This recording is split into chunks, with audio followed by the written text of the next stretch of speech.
I won millions in the lottery, but stayed silent. When I asked my parents for a place to stay, Mom said, "You're just a guest under our roof. Pay $1,500 a month or sleep in your car."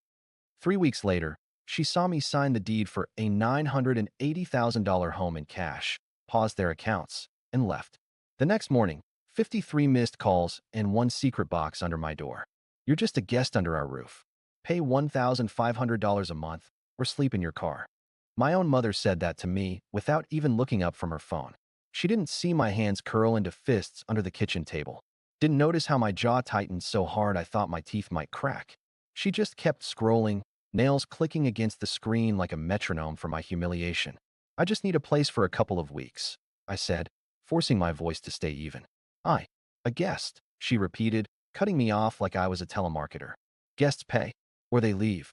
My father sat in his usual spot at the head of the table, eyes fixed on his coffee mug like maybe the answer to life was written inside. He didn't say a word. Not to defend me, not to object. Just silence.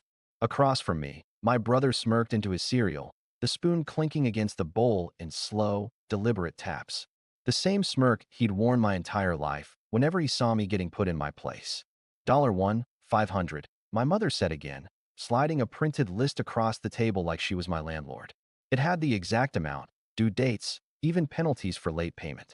She'd actually made a payment schedule for her own son. I stared at the paper, then at her. She didn't flinch.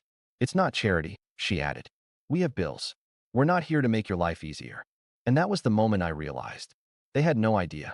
No idea that 3 days ago, I had walked into a gas station, handed over $6 for a scratch-off and a coffee, and walked out holding a ticket worth $14.8 million. No idea that while they were nickel-and-diming me for a bed in the house I grew up in, I could walk into a dealership tomorrow and buy the entire lot in cash. No idea that the broke son they were so eager to push out could buy their house twice over and still have enough left to never work another day in his life. I folded the paper, slid it back across the table, and smiled. "Sure," I said. "I'll think about it." My brother snorted. My mother gave a tight, satisfied nod. My father took another sip of coffee. None of them saw the storm coming. I didn't tell a soul when I won. Not my friends. Not my parents. Not even my ex. It was almost laughable. 6 numbers, 1 ticket. And suddenly I had $14.2 million sitting in a private account under a trust name no one could trace back to me. I knew if my family found out, they'd treat me less like a son and more like an ATM with a pulse. And if you think I'm exaggerating, let me give you some history. My parents, Martin and Sheila, raised me on the gospel of family first, which in our house really meant me last. When my older brother, Ryan, needed college tuition, they asked me, at 19, still working part-time at a grocery store, to chip in a little. That little turned into me covering his rent for 2 years. When my younger sister, Lily, got her dream wedding venue, who do you think maxed out 2 credit cards to pay the deposit? Yep, me. It was always the same pattern. I worked, they spent. I sacrificed, they celebrated. And every time I tried to set a boundary, I was guilt-tripped into backing down. "We gave you life," my mom would say in that syrupy tone, "so you can't put a price tag on helping your family." The only price tag in our family was apparently my bank balance. So when I checked my lottery ticket at 6:42 a.m. in my crappy one-bedroom apartment and saw those numbers line up perfectly, my first thought wasn't I'm rich. It was, they can never know. For 3 months, I lived exactly the same way. Same apartment, same used Toyota, same microwave dinners. My coworkers had no clue I was worth millions. Every penny I spent was in cash from my paycheck. I let the interest in the account quietly grow while I figured out what my next move would be. Then came the night that flipped the whole thing on its head. My landlord sold the building, and the new owner decided not to renew my lease. I had 30 days to move. I could have bought the entire complex with one check, but that would have raised questions I wasn't ready to answer. So I did what I thought was the simplest, most logical thing. I called my mom. It was a Sunday afternoon, and I caught her just before dinner. "Hey, I might need to crash with you and Dad for a while," I said, "just until I find a new place." There was a pause. Not the warm, of course, honey kind. More like the pause someone makes when they're calculating an invoice. "Well," Mom said slowly, "you know you're just a guest under our roof now. We can't afford to support another adult. It would have to be fair." "Fair," I repeated, already feeling the heat rise in my neck. "Yes, $1,500 a month. That covers rent, utilities, and disruption." She actually laughed a little after saying disruption, like I was some neighborhood raccoon she had to keep out of the trash cans. Otherwise, maybe you should just sleep in your car for a bit. You're young, you'll manage. I was so stunned, I didn't even argue. My own mother, who I'd given thousands to over the years, was telling me to pay them to sleep in my old bedroom or go live in my Corolla. The bitterness lodged in my chest like a splinter. For the next 3 weeks, I went silent. No calls, no updates. I found a realtor, toured properties under my trust's name, and within 10 days, closed on a $980,000 home in cash. No mortgage, no bank paperwork for anyone to accidentally see. Just a clean, quiet purchase. 2 days after the papers were signed, I drove straight from the title office to my parents' place. I didn't call first. I wanted them to see it with their own eyes. They were in the living room, watching TV. My mom's smile when she saw me was the polite, thin one she reserved for acquaintances. "Hi, stranger," she said. "Finally decided to visit?" "Actually," I replied, pulling the thick manila envelope from my jacket. "I just wanted to drop something off." I slid the deed across the coffee table. The gold embossed sale paid in full at the bottom gleamed under the lamp. My mom's eyes darted over the page, then widened. "You bought a house?" she asked. Her voice was tight, almost strangled. "In cash," I said lightly, leaning back in the chair. Figured I'd skip the $1,500 a month guest fee. Her face went pale. My dad didn't say a word. I stood up, grabbed my keys, and walked to the door. "Oh, by the way," I added without looking back, "you might want to check your joint accounts." Because here's the thing. I'd known for years they were siphoning my help money into a shared investment fund they used for vacations, new cars, and whatever else Ryan and Lily wanted. And I'd been quietly listed as a co-owner, which meant I had every legal right to move the balance. By the time I got home, I'd already transferred every cent into a private account under my trust. I didn't touch a dollar of it, just froze it where they couldn't reach it. The next morning, my phone lit up like a Christmas tree, 53 missed calls. Voicemails from Mom, Dad, Ryan, even Lily, all cycling between panic, rage, and fake concern. I ignored everyone. Then, at 7:14 a.m., I heard something slide under my front door. A small, battered wooden box. No note. No explanation. Just my mother's handwriting on a strip of masking tape. "For you. Please call me." And that was when I realized this wasn't over. Not by a long shot. I wasn't planning to go back to my parents' place anytime soon. After the $1,500 rent stunt, I kept my visits short, polite, and forgettable. But the universe has a way of tossing gasoline on dying embers just to see what happens. It was a Sunday morning when my phone started buzzing nonstop. First, a text from Mom. "We need to talk. Urgent." Then another from Dad. "Come over. Your brother's here too." Translation: Family tribunal incoming. When I walked in, the air was thick. Mom sat at the table with her serious coffee mug, the one she only used when she was about to make someone feel small. Dad leaned back in his chair, arms crossed. My brother, Alex, was lounging with that lazy predator grin he'd perfected since middle school. "We've been talking," Mom began, "and given your situation, we think it's only fair you contribute more. $1,500 a month was generous. Now we're thinking $2,000. I stared at her. "My situation? You're staying here under our roof," she said, like she was explaining gravity to a toddler. "If you don't like it, you can go stay wherever." Dad leaned forward. "We're not running a charity." That word, charity, made something snap in me. I'd been quiet for weeks, keeping my lottery win locked up like a loaded weapon. But now, they'd loaded the gun for me. "You know what's funny?" I said, keeping my tone calm. "Last week, I signed papers for something. Big purchase.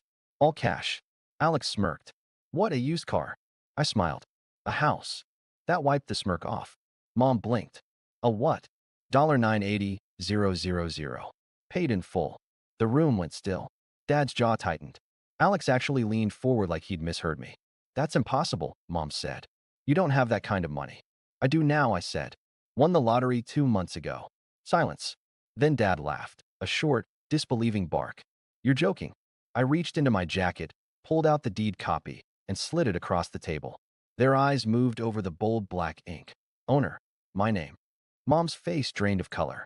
You didn't tell us?" "You didn't ask," I said. "Besides, I figured you'd just see me as a guest under your roof." Dad's chair scraped back. "If you have that kind of money, you can help us out. We're behind on the mortgage. Your mother's car needs replacing." "Alex." I raised a hand. Stop. You made it clear this house isn't my home. You wanted rent. You treated me like a burden. Now I'm telling you, my money is mine. I owe you nothing. Mom's voice sharpened. We're family. Family doesn't put conditions on a bed. I cut in. Family doesn't act like I'm dead weight unless I'm paying them. Dad's voice boomed. Watch your tone. I stood, pushing my chair back slowly. No, you watch yours. Because this is the last conversation we'll ever have about me giving you money. You've drained enough out of me over the years. I'm done. Alex muttered. You're a selfish person. I smiled at him. Enjoy paying your own bills. Oh wait, you don't. My mistake. And then I left. No dramatic slamming of doors. No final insults. Just the sound of my new house keys jingling in my pocket as I walked out. That night, I transferred the last of my parents' emergency accounts out of the joint bank we'd once shared when I was helping them during my broke years. Froze every linked card. If they wanted cash, they could work for it like I did. The next morning, my phone lit up with 53 missed calls. And when I opened my apartment door, there was a small, weathered box sitting on the floor. No note. No return address. I picked it up, feeling the weight shift inside. Whatever was in there wasn't light. And as soon as I heard the faint metallic rattle, I knew this wasn't over. The box was small enough to fit under my arm, but it felt heavy. Heavy like secrets do. I set it on the kitchen island, the brass latch cool under my thumb, and flipped it open. On top was a stack of family photos, birthday cakes, Christmas mornings, me holding gifts I'd bought for myself, pretending to be surprised. All those frozen smiles were a kind of lie. Proof for the outside world that we were fine. Beneath them, a manila envelope.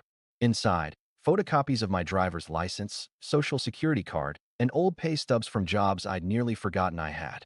Every document neatly arranged, as if someone had been building a dossier on me.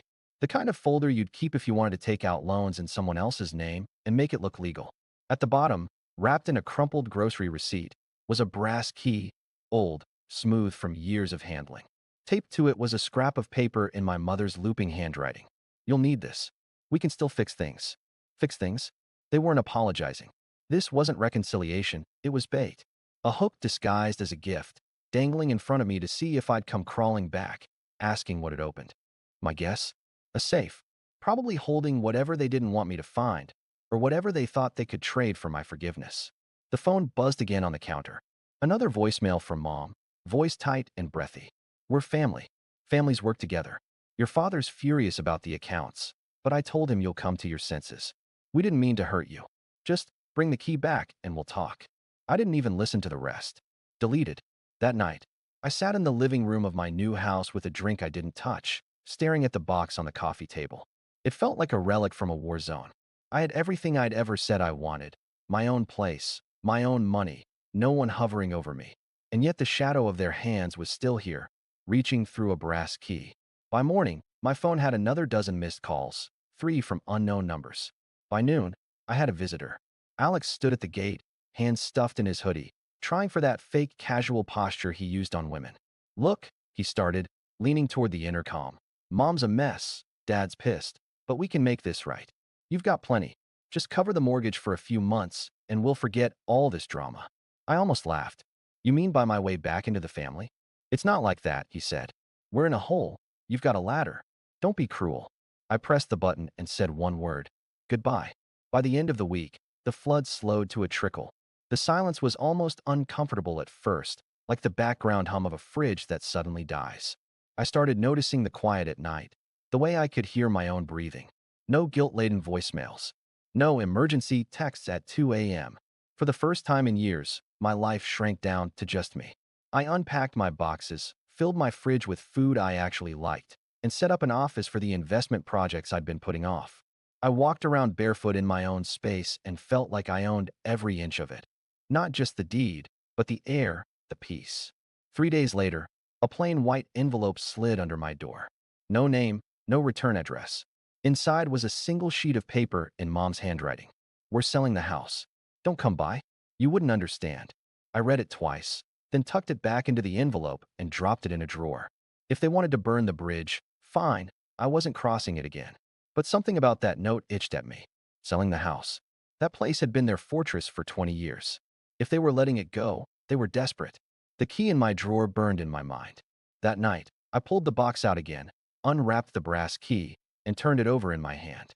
My gut told me it opened something in that house. Maybe a safe, maybe a locked room. Maybe the real reason they wanted me gone so quickly when I'd asked to stay. And for the first time, I considered using it. I didn't. Not yet. Instead, I called my lawyer and told him to proceed with locking down every single financial account they'd ever tied to my name. He didn't ask questions, just said, "Smart move," and promised the paperwork would be in my inbox by morning. By the weekend, the peace had started to feel real. I woke up early, went for runs, cooked for myself. I started drafting plans for a business I'd been dreaming about for years. Without the constant noise of their demands, I could hear myself think. But just when I thought the storm had passed, I got one last hit. A thick padded envelope arrived in my mailbox. No sender. Inside was a bundle of receipts, all in my name. Thousands of dollars in purchases I'd never made, flights, jewelry, hotel stays. Taped to the front was a sticky note. It wasn't personal. I sat there, holding the evidence, feeling that old familiar rage rise like a tide. They were still trying to justify it, still telling themselves that using me, draining me, wasn't a betrayal. It was just family business. I slid the receipts back into the envelope, locked them in my safe next to the box, and closed the door with a final click. That night, I stood on my back porch, watching the sky go from gold to indigo. The brass key sat on the table beside me. I didn't know what it opened. I didn't know if I'd ever use it. But I knew this. Whatever was behind that lock belonged to the past. And I wasn't going back. 6 months. That's how long it's been since the box, the brass key, and the last time I heard my mother's voice. The calls stopped first, then the texts, then the emails. At first, the quiet felt wrong. Like a room where the air conditioner shuts off and you suddenly notice how loud the silence is. But slowly, it sank in. This wasn't emptiness. This was freedom. And it was mine. The old family house sold 2 months after the fight. I didn't drive by, didn't slow down if I happened to be on the same road. My lawyer emailed me the numbers. Mortgage paid. Remainder split between Mom, Dad, and Alex. Lily got nothing. She called one night, voice frayed like rope. They used my name for a loan. I didn't even know until the bank called. I listened, didn't say a word. "You were right," she whispered, and then hung up. That was our longest conversation in years, and the first one where I felt no weight to carry after. The brass key still sits in my safe, wrapped in that crumpled grocery store receipt. Sometimes I catch myself holding it, feeling the grooves, wondering if it opens a safe, a box, or a hidden room in that house.